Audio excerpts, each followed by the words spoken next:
విశాఖపట్టణంలో బాలికల సదనం నిర్వహణపై ఆరోపణలు వెల్లువెత్తుతున్నాయి. తమను ఇబ్బంది పెడుతున్నారంటూ బాలికలు గోడ దూకి పారిపోయే ప్రయత్నం చేశారు. తమను వెంటనే తల్లిదండ్రుల వద్దకు పంపించాలని డిమాండ్ చేస్తున్నారు. ఈ క్రమంలోనే వైఎస్ఆర్సీపీ మహిళా నాయకులతో కలిసి ఎమ్మెల్సీ వరద కళ్యాణి బాలికా సదనాన్ని సందర్శించారు. బాలికలతో మాట్లాడి వారి ఇబ్బందులను అడిగి తెలుసుకున్నారు.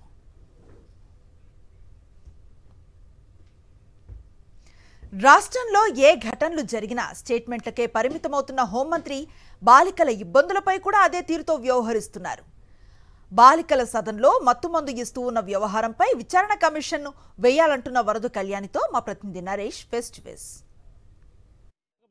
బాలికల సమాధానంలో పూర్తిగా కూడా సదన్కి సంబంధించి బాలికల ఆందోళన ఉధృతంగా మారింది. అయితే పూర్తి స్థాయిలో వారిని పరామర్శించడానికి, అదేవిధంగా సదన్లో ఏం జరుగుతున్న అంశం తెలుసుకునేందుకు వైఎస్ఆర్సీపీ నాయకులందరూ కూడా రావడం జరిగింది. ప్రస్తుతం మహిళా నాయకులు చూస్తున్నాం. ఎమ్మెల్సీ వరద కళ్యాణి కూడా వచ్చి నేరుగా బాలికలతో మాట్లాడి వారి కష్టాలు తెస్తున్నారు. ప్రస్తుతం అంతా పాటు వరద కళ్యాణి ఉన్నారు. మరి చెప్పండి మేడం, బాలికలతో మీరు నేరుగా మాట్లాడారు. అది అయితే పూర్తిగా ఈ సదన్లో ఏం జరుగుతుంది అనేది మీ అనుమానాలు లోపలికి పరిశీలించారు కదా, మీరు కనిపించాయి అసలు? ఇది ప్రభుత్వ బాలికల వసతి గృహం అండి. వాళ్ళు మాట్లాడుతుంటే చాలా బాధ అనిపించింది. వాళ్ళు నిజంగా దురదృష్టవశాత్తు ఇలాంటి గృహాల్లో ఉండే పరిస్థితి, ప్రభుత్వం ఆధీనంలో ఉండే ఇలాంటి గృహాల్లో కనీసం వాళ్ళకి సరైన ఆహారం కూడా లేని పరిస్థితులు అక్కడ ఉన్నాయని వాళ్ళు చెప్పడం జరిగింది. అలాగే అక్కడ పరిస్థితులు వాళ్ళకి నచ్చట్లేదు కాబట్టి తమ పేరెంట్స్ దగ్గరికి వెళ్ళిపోతామని కొందరు, లేదా వేరే దగ్గరికి వెళ్ళి చదువుకుంటామని కొందరు రకరకాలుగా డిమాండ్ చేస్తూ ఉన్నారు. ఆ డిమాండ్స్ వీళ్ళు పరిష్కారం చూపించట్లేదు కాబట్టి చేతి మీద కూడా కోసుకునే పరిస్థితులు కనిపించాయి.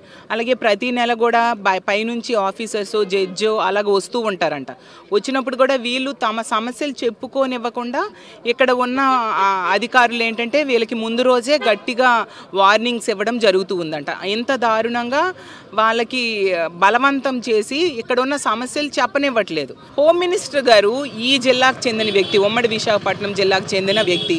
మరి ఇలాంటి సంఘటన ఇంతమంది 5 మంది ఆడపిల్లలు బయటకు వచ్చి ఇలా ఆవేదన వ్యక్తం చేస్తూ ఆందోళన చేస్తున్నప్పుడు వచ్చి స్పందించాలి కదా. స్టేట్మెంట్స్కే పరిమితం అవుతున్నారు తప్ప ఎక్కడ హోమ్ మినిస్టర్ గారు దీని మీద స్పందిస్తూ ఉన్నారు. లోపల చూసుకుంటే బాలికలు చెప్పిన దాని ప్రకారం ఫుడ్ కూడా సరిగా లేదని, పురుగులు పట్టిన ఫుడ్ని మాకు అందిస్తున్నారు, తినట్లో 3 రోజులు ఫుడ్ కూడా లేదని చెప్తున్నారు. అసలు ఆహారం సరిగ్గా లేక వాళ్ళు అసలు 3-4 రోజులుగా భోజనం కూడా చేయలేదు అని చెప్తూ ఉన్నారు. అంటే ఎంత దురదృష్టకరమైన పరిస్థితులు. ఇలాంటి ప్రభుత్వం నిర్వహిస్తున్న వసతి గృహంలోనే మహిళలకి సరైన సౌకర్యాలు లేవు అంటే బయట ఆడపిల్లలకి ఏమి సౌకర్యాలు ఉంటాయి, ఏమి రక్షణ ఉంటుంది? అంటే మత్తు మందులపై ఒక ఆరోపణ చేస్తున్నారు వీళ్ళు. తమకు మత్తు మందులు ఇస్తున్నారని, సుమారు 48 గంటల పాటు కూడా ఏం జరుగుతుందో కూడా మాకు తెలియని స్థితిలో మేము ఉండిపోతున్నాం అని కూడా చెప్తున్నారు. వారు మీతో మాట్లాడారు కదా, ఏమంటున్నారు వాళ్ళు? బాలికలైతే మత్తు మందు ఇస్తున్నారు, మేము మత్తులో ఉండిపోతున్నాము అని చెప్తూ ఉన్నారు. లోపల వాళ్ళేమో తిరిగి వీళ్ళ మీదే అభియోగం మోపుతూ ఉన్నారు. వీళ్ళు ఏదో పారిపోవడానికి ట్రై చేస్తున్నారు కాబట్టి మత్తు మందు ఇస్తున్నామని. ఈ ప్రభుత్వానికి, ఈ ప్రభుత్వంలో ఉన్న అధికారులకి ఒక అలవాటు, బాధితుల మీదే తిరిగి అభియోగం మోపడం అలవాటు. ఆ విధంగా చేస్తూ ఉన్నట్టుకుంది. అసలు ఏం మెడిసిన్స్ ఇస్తున్నారు మేము ఇప్పుడు కనుక్కుంటాము. అసలు అంతగా మత్తు మందుకి గురి చేసి వాళ్ళని బలవంతంగా ఉంచాల్సిన అవసరం ఏంటి? దీని మీద వెంటనే ఒక కమిషన్ వేయాలి. మహిళా ఐపీఎస్ అధికారితో ఒక కమిషన్ వేసి దీని మీద వెంటనే పరిష్కార మార్గం చూపించాలి.